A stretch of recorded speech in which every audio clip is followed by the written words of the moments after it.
मुझे मेरा एक सवाल है कि बहुत सारे लोग इस बिजनेस में आने से पहले वो अपना खुद का व्यवसाय करते हैं। हाँ। और खुद का व्यवसाय के साथ में इस बिजनेस को करना तो चाह रहे हैं, उनके भाव भी है, वो चाहते भी है कि हम इस बिजनेस में कामयाबी लें, लेकिन फिर भी इस बिजनेस को पार्ट टाइम कर क्यों नहीं पा रहे हैं? इसका क्या कारण है, क्या वजह है? नहीं, इसका मेन रीजन क्या रहता है, देखो मैं बिल्कुल टू दी फ्रैंक और एकदम राइट बात बता रहा हूँ। हमें केवल ऊपरी नॉलेज और इन्फॉर्मेशन से किसी आदमी का जीवन नहीं बदल सकते जी। अगर केवल सूचनाओं से और जानकारियों से और इन्फॉर्मेशन से किसी के जीवन बदल जाते तो आज व्हाट्सएप और गूगल पे सारी सूचनाएं पड़ी है, सारी इन्फॉर्मेशन पड़ी है। उसकी आत्मा में बल भरना पड़ेगा जी। उसके बिलीव लेवल को बड़ा करना पड़ेगा। ये बात मैं बहुत गहराई से कहना चाहता हूँ कि 3 तरह का सशक्तिकरण चाहिए। आंतरिक सशक्तिकरण, ज्ञान का सशक्तिकरण और टीम का सशक्तिकरण। ये जो आंतरिक सशक्तिकरण, जिसे मैं आत्मबल कहूँगा, दुनिया में जितने भी महान काम हुए हैं वो आत्मबल की देन है। अगर आज टीसी जी इतना बड़ा स्टेटस पे पहुंचे हैं तो वो आत्मबल की देन है। महात्मा गांधी आत्मबल की देन है। तो आत्मा के बल को जगाने के लिए उनको ये जो 2 दिन की ट्रेनिंग वर्कशॉप है, जी सर, जो जयपुर का जो प्रोग्राम मैंने 12 और 13 का किया, ये एक्चुअली में एक संपूर्ण इंसान को संपूर्ण डेवलपमेंट के लिए किया है। जी। वो एक ऐसा प्रोग्राम मैंने डिज़ाइन किया जिसमें मैं उनको हर तरह का डायरेक्शन दूंगा।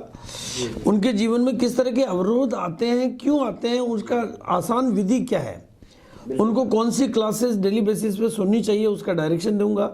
उनको कौन सी किताबें डेली बेसिस पे पढ़नी चाहिए, उनका डायरेक्शन दूंगा। उनका जीवन में अगर कोई विघ्न है तो वो दूर कैसे होंगे, उसकी विधियां दूंगा। उनको कौन से टूल्स यूज करने चाहिए, उसकी विधियां दूंगा। आदमी अगर सीखने के दृष्टिकोण में आ जाए, बिल्कुल सर, तो जीवन में समस्या नाम की चीज रह ही नहीं सकती। समस्या को समस्या मानना ही समस्या है। बिल्कुल सर, बिल्कुल। और मैं मेरी भाषा में और आध्यात्मिक भाषा में बोलूं, समस्याएं कुछ नहीं है, कमजोर मन की रचना है। अपने मन को शक्तिशाली बनाने की विधि सीखनी है।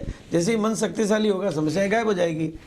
तो बड़ा सोचना सीख जाएगा और अपने ऊपर विश्वास करना सीख जाएगा। अधिकतर लोग जब हम फील्ड में जाते हैं तो लोग समस्या को बड़ी बताते हैं।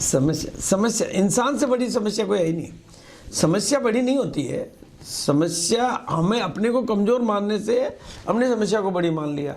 बिल्कुल सर। भी इंसान ही तो है जो दुनिया की सारी समस्याओं को पार करता है। जी। इसलिए समस्या कभी बड़ी नहीं होती है, बड़े तो हम ही होते हैं। लेकिन इस ज्ञान का अभाव से वो समस्या को बड़ी मान लेता है और वो समस्या के नीचे दब जाता है। बिल्कुल सर। तो ये थोड़ा सा ऐसा विषय है जो ना तो सेमिनारों में कवर हो पाता है। इसी के लिए मैंने ये 2 दिन के वर्कशॉप्स डिजाइन किए हैं। तो इन 2 दिन के वर्कशॉप में, जैसे चूंकि हमारे लिए प्रैक्टिकल है कि ये खर्चीला काम है, तो हमने जो आसानी से टेक्निकल अचीवर बन सकते हैं, रॉयल्टी और लीडरशिप वाले, उनके लिए फ्री रखा है। और बाकी जो लोग हैं, तो ये 2000 रुपये का जो फीस रखा है, ये एक्चुअली में एक सेल्फ एग्जामिनेशन है कि भगवान उसको टेक्निकल बनाना चाहता कि नहीं बनाना चाहता है।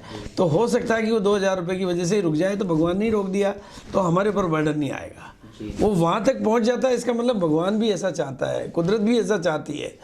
उसका 2000 रुपये में जो गाड़ी अटक गई, वो 2 करोड़ और 2 लाख पे कभी पहुँचेगी नहीं। बिल्कुल सर। जी सर। इसलिए हमने ये बैरियर बनाया और प्रैक्टिकली वहाँ का खर्चा, ठहरना, खाना, घूमना, ट्रेनिंग, वो भी स्टार कैटेगरी की ट्रेनिंग, डिफरेंट लोगों की ट्रेनिंग, टूल्स की सब्सिडी, कंप्लीट गाइडलाइन और सब खर्चा। कोई हम इसमें कोई पर्सनल फीस तो कर नहीं रहे, जो एक्चुअल वहाँ पर जो भी खर्चा, इससे ज़्यादा भी हो सकता है, उसको भी हमने एक सब्सिडाइज किया है। ये प्रोग्राम पूरा कंप्लीट, मतलब इस प्रोग्राम में मेरा एक ही दृष्टिकोण है, देना।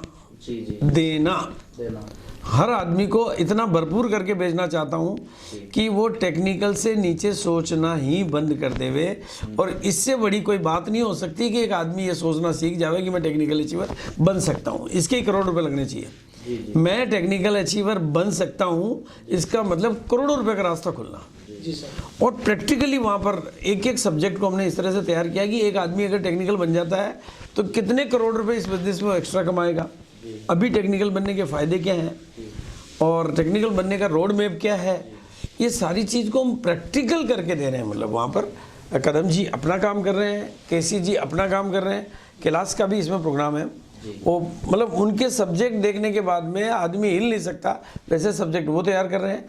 टेक्निकल बनना क्यों ज़रूरी है इसके ऊपर भी सब्जेक्ट तैयार कर रहे हैं। टेक्निकल कैसे बना जा सकता है उसका भी प्रेजेंटेशन तैयार कर रहे हैं। और टेक्निकल बनने के लिए आपको क्या सपोर्टिंग सिस्टम चाहिए वो भी बता रहे हैं। शहरों को कैसे डेवलप किया जाता है, पिकअप सेंटर को कैसे एक मतलब मैं समझता हूँ कि 2 दिन में ही वो कंप्लीट। जिस तरह से डॉक्टर बनने के लिए मेडिकल कॉलेज में जाना ज़रूरी है, तो टेक्निकल बनने के लिए इस तरह की वर्कशॉप में बैठना ज़रूरी है। अदरवाइज तो आदमी 5 साल से काम कर ही रहा है ना, 6 साल से काम कर ही रहा है ना, क्या जरूरत है। तो अगर बनना होता तो वो 6 साल में बन चुका होता ना, वो नहीं बन पा रहा है तो उसको कुछ अलग सपोर्ट चाहिए, अलग तरीका चाहिए, इसीलिए ये डिज़ाइन किया है। तो इसमें बैठना किसी भी व्यक्ति के लिए गारंटेडली फायदे का सौदा है। 2000 के लिए हम लोगों को बताते हैं तो वो कहते हैं कि 2000 के बदले में हमें ऐसा क्या मिलेगा जो हम 2000 रुपया देवें। 2000 रुपये के बदले में उसको 2 करोड़ और 200 करोड़ का सामान, दिमाग का नक्शा बदलेगा। सही है। ये है बिल्कुल। मतलब जो मेन चीज़ होती है ना किसी भी माइंड को, दुनिया की सबसे उपजाऊ ज़मीन जो यहाँ पर है, अगर इसकी केमिस्ट्री बदल जाए तो इसकी हिस्ट्री बदल जाती है, और इसकी सोच बदल जाए तो इसके सितारे बदल जाते हैं। प्रैक्टिकली 2 दिन में ये बदलेगा ही बदलेगा, क्योंकि उसमें हमने कोई कोर कसर रखी नहीं है। बाकी तो प्रैक्टिकल जो खर्चा है वहाँ का, ठहरने का, घूमने का, खाने का, स्टार होटल में बैठने का, ये सारा अनुभव है, और टूल्स का वो तो है ही है। इसमें भी लोग लेकिन कहते हैं, हाँ, इसमें भी लोग कहते हैं कि हम सब जानते हैं, पहले खूब देखा है, खूब देख के कर लिया, ये तो नहीं, अगर वो जब जानते हैं तो फिर कामयाब हो जाना चाहिए उनको। देखो ये तो मैं भी क्रिकेट को जानता हूँ, फिर मुझे धोनी बन जाना चाहिए। मैं भी एक्टिंग करना जानता हूँ, मुझे अमिताभ बच्चन बन जाना चाहिए। मैं भी इंडस्ट्री लगाना चाहता हूँ, मुझे मुकेश अंबानी बन जाना चाहिए। उस जानने में और इस नए जानने में अंतर है, उस जानने को समझना है। Right sir. जानना और उसका डॉक्टर, पढ़ा लिखा डॉक्टर और पढ़ते लिखते रहने वाला डॉक्टर, दोनों में अंतर है। पढ़ा लिखा वकील, एक वकील वो भी होता है जो वकालत जानता है और उसको 5000 रुपये कोई नहीं देते हैं। एक वकील वो भी होता है जो मिलने के भी 5 लाख रुपए लेता है। तो दोनों में अंतर है, जानते दोनों ही है। उस जानने के अंतर को भी मिटाना है। जानने वाले वही रह जाते हैं। नहीं, जानने के अंतर को भी मिटाना है। जानने की कोई बाउंड्री नहीं होती।